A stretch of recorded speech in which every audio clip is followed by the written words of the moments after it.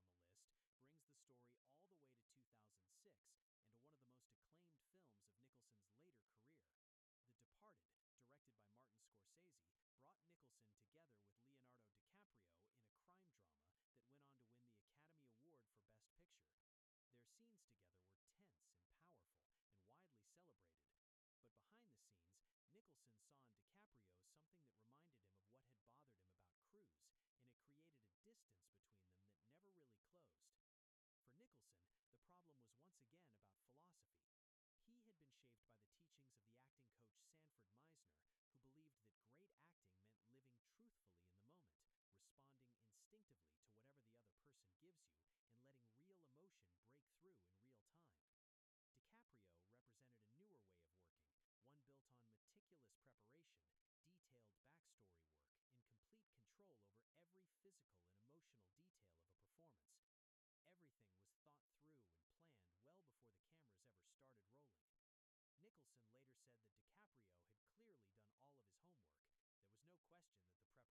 Everything was thought through and planned well before the cameras ever started rolling. Nicholson later said that DiCaprio had clearly done all of his homework. There was no question that the preparation was thorough and the results were impressive. But for Nicholson, what was missing was the sense of genuine risk, the feeling that something real and unplanned might happen at any second.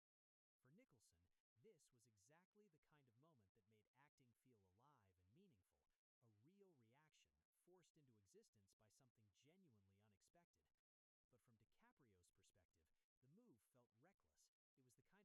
Scorsese kept the camera rolling and captured the genuine shock that flashed across DiCaprio's face in that instant. For Nicholson, this was exactly the kind of moment that made acting feel alive and meaningful, a real reaction forced into existence by something genuinely unexpected. But from DiCaprio's perspective, the move felt reckless. It was the kind of thing that broke the professional trust between two performers and crossed a boundary that serious actors respected. Their different reactions to that moment said everything about who they were and where they had come from. Nicholson belonged to a generation that prized instinct, electricity, and raw truth. DiCaprio belonged to a generation that prized discipline, preparation, and craft. Both approaches produced great results on screen, but together they often felt like they were working in entirely different languages. DiCaprio continued to speak generously about Nicholson in public, as he always did with everyone. But Nicholson's private view did not change. He respected the talent,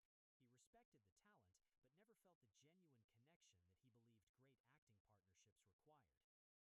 connection that he believed great acting partnerships required. He later told close friends that he would not seek out another collaboration with a younger actor from that school of thought. When The Departed collected its Oscar and was celebrated as one of the finest films of the decade, Nicholson felt a quiet bitterness alongside the pride. Even a masterpiece, it turned out, could leave you feeling like something important was missing. 6 names, 6 conflicts, and when you look at all of them together, a clear and consistent pattern begins to emerge. Nicholson's frustrations were almost never about ego or jealousy or simple personal dislike. They were rooted in a deeply held philosophy about what acting should be and what it should feel like from the inside. He believed in danger, spontaneity, and emotional truth discovered live in the moment. When he encountered people who worked differently,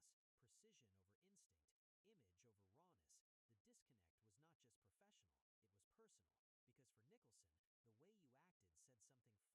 Whether that made him right or simply inflexible is a question worth sitting with. Some of the people on his list went on to extraordinary careers and produced work of genuine greatness. But Jack Nicholson would probably say that greatness was never